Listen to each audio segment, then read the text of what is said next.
Maybe not. Oh, yes, we are.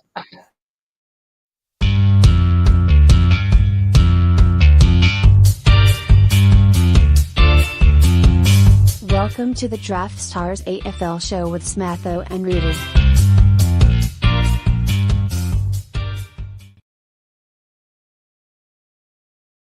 Well, welcome back to the Draftstars AFL show, brought to you by the folks at Daily Fantasy Rankings and, of course, Draftstars Australia's #1 daily fantasy platform for your AFL daily fantasy. Smatho and Roody are back for round 2 action. It's the Bulldogs and the Blues on Thursday nights.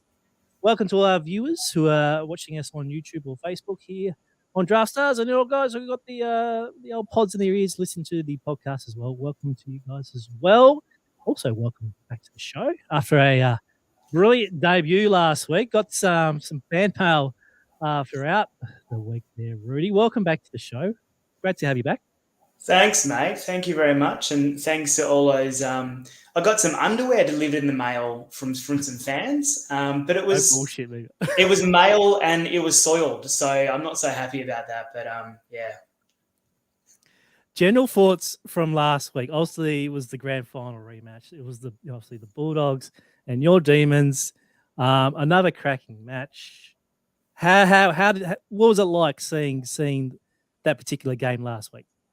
Yeah, the similarities between last week's game and the grand final were actually pretty crazy.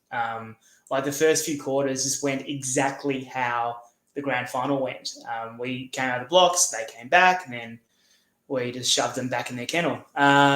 So that it was a great game, and it was a really great round of footy. I thought there were some really, really great games and just a good style of footy as well. Like clearly teams are trying to move the ball quite quickly through the corridor. I thought there were some great games, including the opening game, of course. But throughout the week, I thought the way Carlton was moving the ball was awesome, which we'll talk about tonight. And all through the weekend, really impressed with what Sydney's doing too. So it's all set up for a great year of footy, I reckon, Smatho. I think, obviously, it's a great start. Obviously, a great start. And also, I heard it's a bit of a great start to your Draftstars balance. Is that correct? Yeah. In the micro slates, I had a profitable weekend, which for me is just basically $2. But no, it was good. It was a good start. If the graph is going like that, going up, then we are having fun here on Draftstars. Now, before we get stuck into obviously Thursday night's AFL, as obviously you're representing Draftstars, I do need to give a little shout out to the events that are coming up on Draftstars, and want to drop tonight some news that the Indian Premier League, which is obviously cricket's glamorous competition over there in India, will be available from Draftstars this season. All 70 games will be available for daily fantasy cricket starting Saturday night, going throughout April into May. So if you're looking for some Draftstars cricket action, it's going to be on every day. Be a couple of games on weekends, double headers as well. So in terms of the time slot, it's not exactly Smatho friendly at around midnight, 1 o'clock in the morning, but cracking competition, and we're pretty pumped to have it on Draftstars this year. Now, obviously, Roody, this is not on the run sheet as well. You're going to miss out on some news next week. All right, I'm just going to leave it at that. Ooh, okay. Ooh. But, hey, Smatho, question without notice for you. Out of all of the DFS players that you know of, who do you think is going to be the biggest IPL degen and play all 70 of those IPL slates? I think there'd be more than one. I know DFR's own Macquarie guy. He's an avid cricket player. He's been done pretty well on the Women's World Cup and obviously the Women's BBL. So the IPL is a bit of a step up of that, and obviously the BBL is the pinnacle with that massive pools and that stuff like that. But I can put some certainty on him, and I won't name names, but there will be other players that I will be just sitting in the background thinking how they fare this year. But every night cricket action, obviously, I wouldn't say set and forget, but with cricket fantasy, you play the big players, and hopefully you can get into big prizes. Thank you, Jack. Yes, great news. We love the IPL. Obviously, I'm going to be loving the IPL too. I'll probably know every Indian cricket on the end of May, I reckon. So that's fantastic news that we're going to be hosting that. But hey, let's get stuck in some footy, eh? So we're going to be previewing the Bulldogs and the Blues, $120,000 prize pool. 11,890 is the first prize for this particular contest. Did you see last week, Rudy, the single bullet last week? JB, just one entry, $14,000, absolutely amazing. So that's what there are a few greater things to see, Smatho, in the DFS world than a single bullet take down a big tourney. I absolutely love to see it. Oh, I'm a single bullet lover. You're a single bullet lover. Like we can do our own little Twitter handle and the single bullets are us, but you can't beat that for return on investment. I'll tell you that. Let's have a look at this particular game. It's a 7:20 p.m. start. We're actually at Marvel. Don't have to worry about the weather. The roofs will be shut or closed. Doesn't matter what happens there. It's a 7:20 p.m. start, and let's check out the teams that dropped earlier this evening here, Rudy. Couple of changes there for both teams. Taylor Toure and Anthony Scott come in for the Dogs. Bailey Smith is a huge out for the Bulldogs. Bailey Williams has been omitted, and obviously Josh Shashi. Not sure how he got a game in round one, but we won't talk about that. Lockie Fogarty comes in for Jack Martin, who's obviously in protocols. Adam Chair is in protocols, so therefore Sammy Walsh, who it must be said he's a little bit underdone coming back round 2 after being earmarked for round 3/round 4. Rudy, thoughts on these team changes going into Thursday night's match? Yeah, cool. Thanks, Matho. We'll start with the Doggies. Firstly, big surprise there, Bailey Smith. I guess the leak, Smatho, the leak is no more. You know, Bevo had his wish. The leak Tom Morris has been cancelled. And so the news of Bailey Smith caught everyone by surprise. So well done, Bevo. I'm very proud of you. And maybe you can control your anger this time, mate, at the press conference. And no other journos can get sacked this week. Look, Smith out. We'll get to that when we talk about the mids. It's quite a big one. Bont has been named after being in doubt for most of the week, and most of the journos had him missing this week. So I'd already planned for him not to be there. So that's kind of interesting. We'll get to that later on when we talk about the mids too. Bailey Williams is a straight swap for Duray. I don't think there's much of a difference there in terms of fantasy perspective. And Josh Shackey, I mean, I actually feel sorry for this guy. I think he's okay. Like, he's a role player, and yeah, but obviously structurally they don't need him, and so they've moved on. Over to the Blues. Fogarty, like you said, bit of a downgrade in class from Jack Martin, but will play a similar role. Chera missing is a decent one. He looked promising in his club debut last week. And Sammy Walsh, it's crazy to think how injuries, like the same injury can affect one player one way and another player another way. There's been rumours that he did a 14K run and pulled up absolutely fine last week or something. And so clearly, like, he's their marquee player, right? He's one of their marquee players. And you would not risk him, you'd think, if he wasn't right to go. But I think we're all surprised to see him back so early. And he's 16K this week, Smatho. That's a lot to play for someone who's under a bit of an injury cloud. So we'll get to that one when we talk about the mids too. So on it's very much a like-for-like team sheet this week. So, yeah, interesting things. And we'll talk about it as we go through the teams. All right, excellent. Also, big shout out here to Daily Fantasy Rankings. Also, the host of our show here. Their AFL Daily Fantasy tools are available for free, as always. Make sure you check them out. Check out the data tools for also the analysis for all your fantasy needs for AFL. And also check out the articles from our wide range of writers this year. So shout out to DFR. Make sure you give them your one-stop attention for them. All right, Rudy. Let's look at this particular slate. So, $120,000 prize pool. 7:20 p.m. start. Let's start here at the Rucks. And look, on the surface, it looks like a pretty easy decision here with Tim English scoring 160 fantasy points last week. And he's going to be at 13,270. Pitney didn't do much last week for 10,290. And then obviously Tom DeConing is also there, who outscored Mark Pitney at 9,560. So, without complicating things, it's Tim English, isn't it? Yep. I mean, this one's a pretty easy one. Tim English will be really highly owned. The dual position factor also will boost his ownership even that little bit more. Those people who were going to get a little bit fancy and go for De Koning or Pitney, you can even play, English as well. So just a little fact about English's game last week. If you take away his hit-outs, he's still scored over 90. And I think right there's your justification for locking and loading Timmy English. I will skip Pitney altogether. Even if I was an MEE player, I would skip Pitney altogether. I would take some De Koning, a couple of marks around the ground, maybe even a goal if he's lucky. He could get, maybe 7 or 8 times value. And if you play your cards right, it's a way to get different. It's a way to get a little bit unique. But let's be honest, the highest scoring ruck on this slate, barring injury, will be Tim English. Question here. If the Bulldogs do a little sneaky 1 hour before and say, hey, Steph Martin, you can have a game, would you consider him?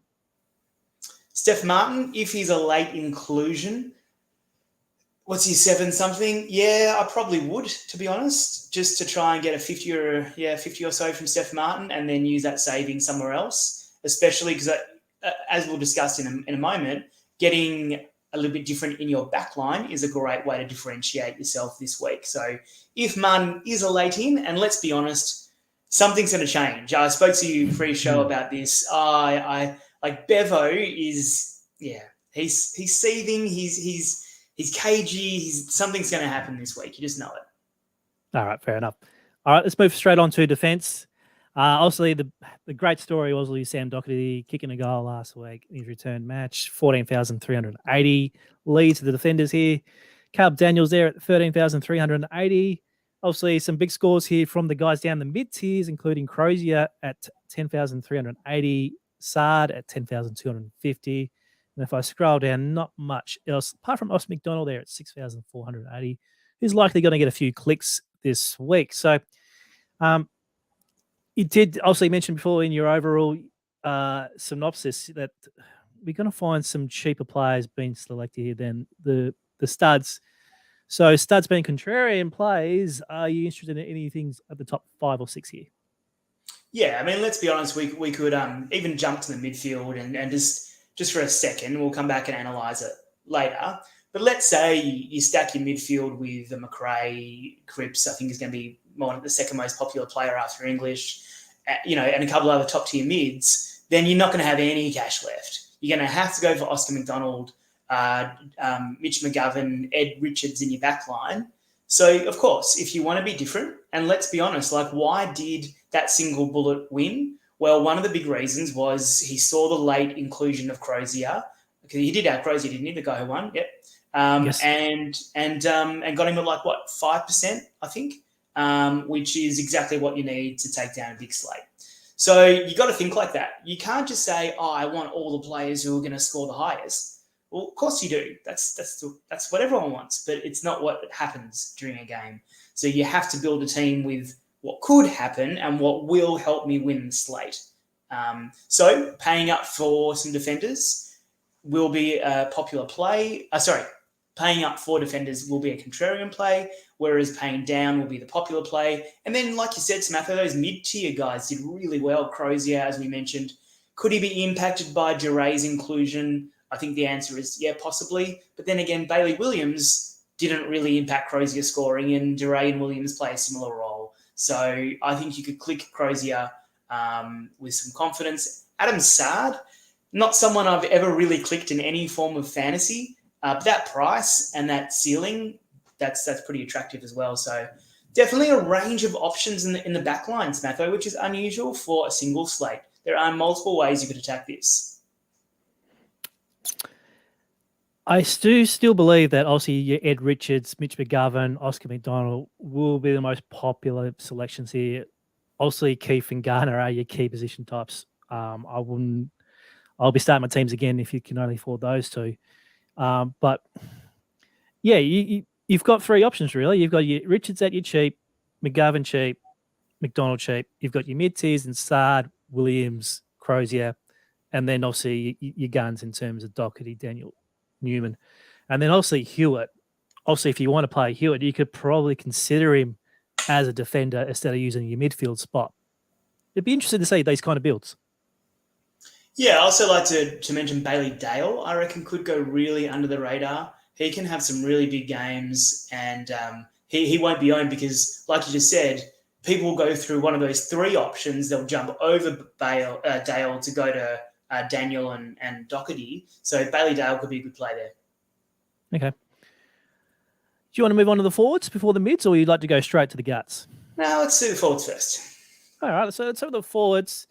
Obviously, our popular options, Josh Dunkley and Adam Treloar, were pretty popular in that forward spot last week, and they did come through the goods for you. 103 for Dunkley at 13,400, Treloar at 13,000 for 95. Timmy English is obviously available there at 13.2 as well. So you do have a bit of a conundrum there if you're going to try and jam two of those guys. It's going to cost you a little bit of salary.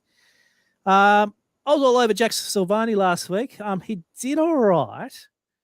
69, only one hit out, but he's still enrolled in ruck work, which means he can be around those clearances. So that could be some fantasy options there. Aaron Norton, I think that's going to be the popular play here, Roody. $8,880, 88 points last week. So you got all the eights there, lucky eights. Norton on your radar.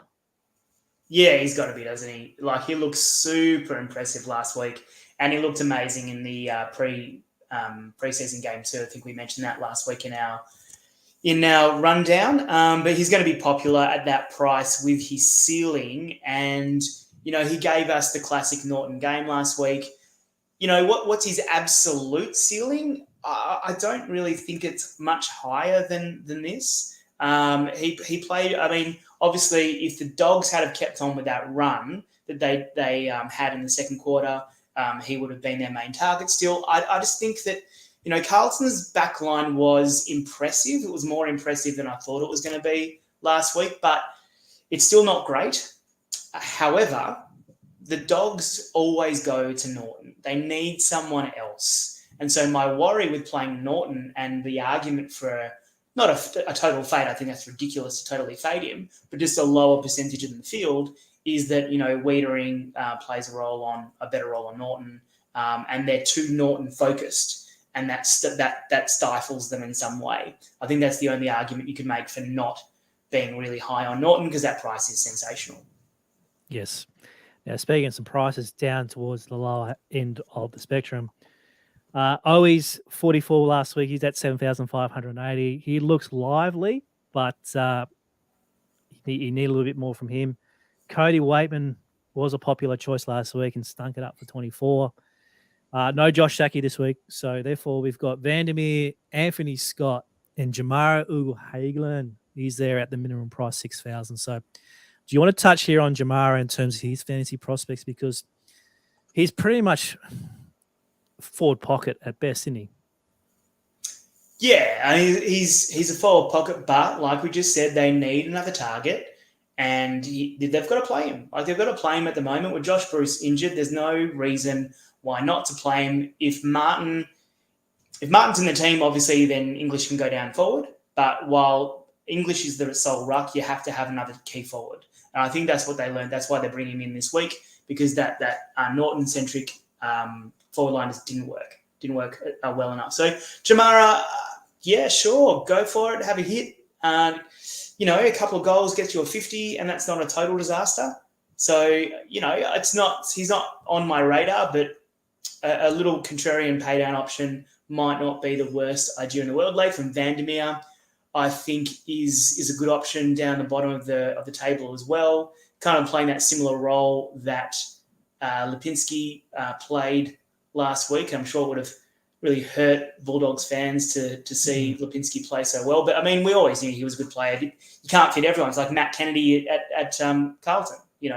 GWS just couldn't keep them all. So Kerno, no. Waitman, no for me. None of those other cheaper forwards really appeal to me that much.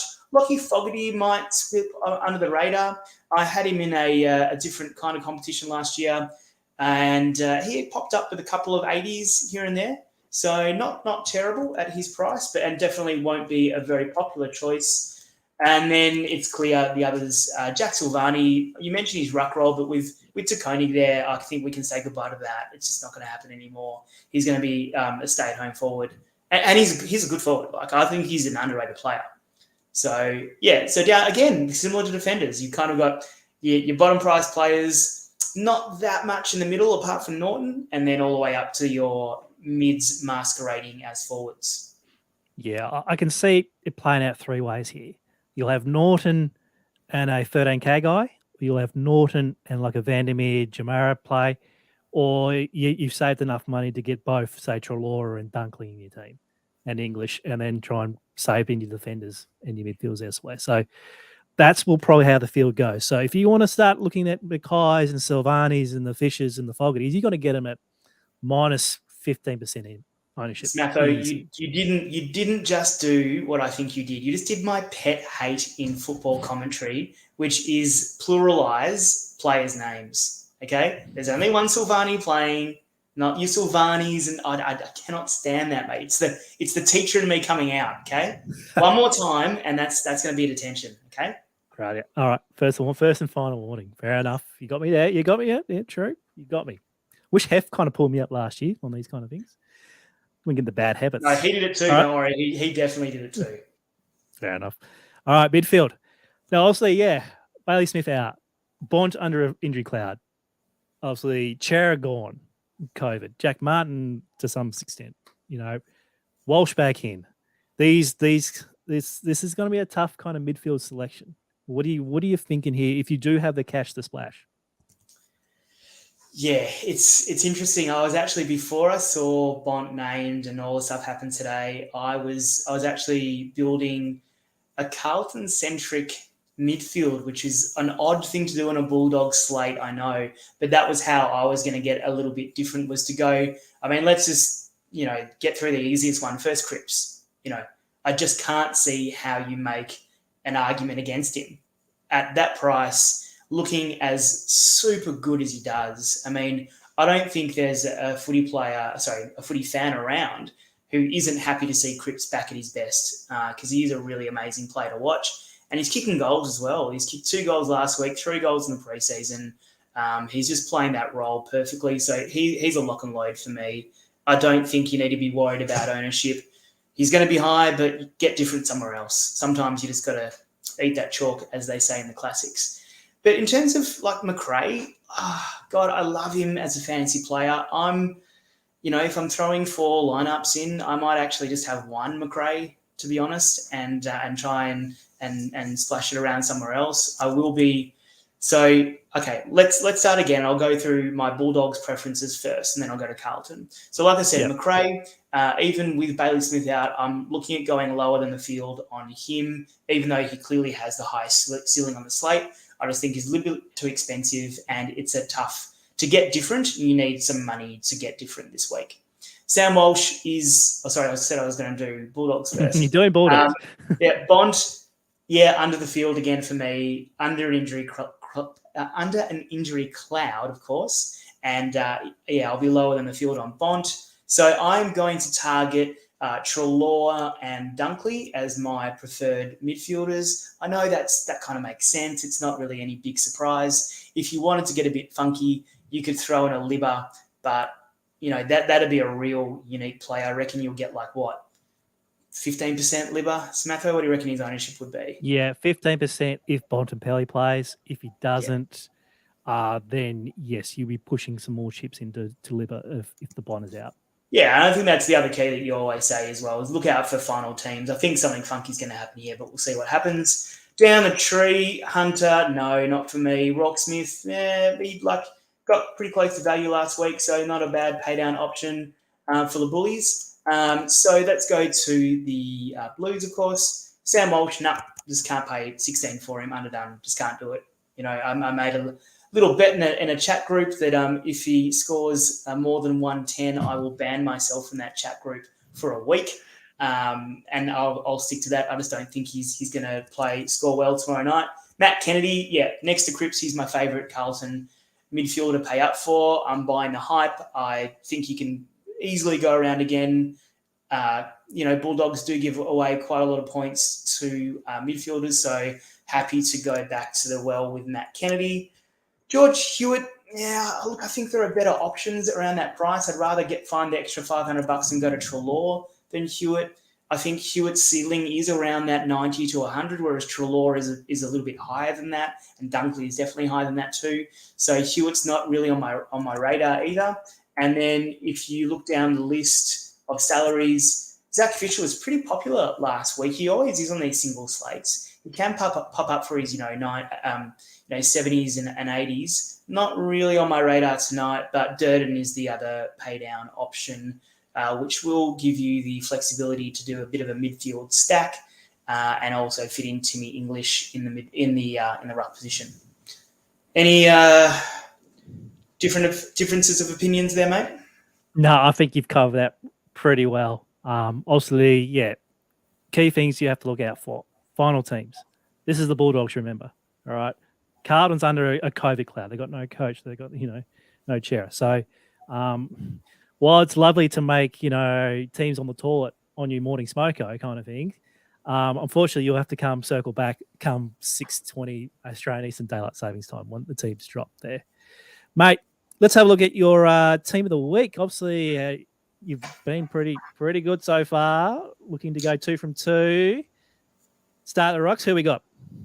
Yeah, so ruck, I've locked in Timmy English. Simple. Let's move on. Defenders. Defenders, I have been tempted to go back to Crozier myself. I've gone to Crozier, Richards. I'll be honest, guys. This is a pretty chalky lineup, the one I'm giving you tonight. I apologize for it. I'll try and give you, I promise, next time I'm on the show, I'll give you a bit more of a contrarian lineup, all right? I promise. Okay, so this is the $2 double up lineup. Yeah, correct. Definitely it is. Yep. Okay, sure. Yep. All right, let's have a look at your forwards. Oh, well, what do you think it is? It's Norton and Vandermeer. Yeah, fair enough. So there's Norton, there's Vandermeer. So you've saved up a little bit of cash here, 13,000 on average here. So let me guess, you've gone obviously Cripps. Correct. You've talked up Kennedy. Correct. Yeah. And then obviously you've talked up Dunks. Yep. And that's leave a little bit of money for Treloar. Correct. Jeez, I can listen. I've been listening, Rudy. Well done. Guess what? You just got out of your detention. I'm so impressed that you're able to change your behaviour. That's what I really look for in my students, Smatho. Okay. So just looking at that lineup, guys, I really must apologise. That is just the chalkiest piece of crap that I could possibly have dished up to the audience tonight, Smatho. That is a cash lineup if ever I've seen one before. So, like I said, if you wanted to get different, the clear options here are paying up in your back line. Dale would be my preferred absolute pod. I think he'll be really, really low owned. If I could change things around, I might go back into that team and see if I can trade out, Dunkley for a Hewitt or someone else, and then try and pay up for Dale. Yeah, small Carlton players. Being a Carlton man myself, that's probably a good tip there for you. As we leave for you for the AFL Draftstars show, thank you, Rudy, for your help on today. Make sure you give us a like for this particular episode. Rudy and I actually will be back for the Friday matchup between the Swannies and whoever they're playing, the Cats. So we'll have a little mini sharp kind of episode there because Friday night, $100,000 as well. Make sure you get around draftstars.com.au. The IPL starting, the plenty of contests, the NRL, the PGA, it's all there. And also, Rudy won't be with us next week. He's handling over 400 Year 7 students on a safari out in the bush. So look out for DFR special guests. I won't name names, but I will have a new guest host next week for the Draftstars AFL show. So, Rudy, enjoy your safari away, mate, and we'll look forward to seeing you soon. Thanks, mate. Pleasure as always, and I'll see everyone soon. Excellent. Thanks very much. We'll see you then. Cheers.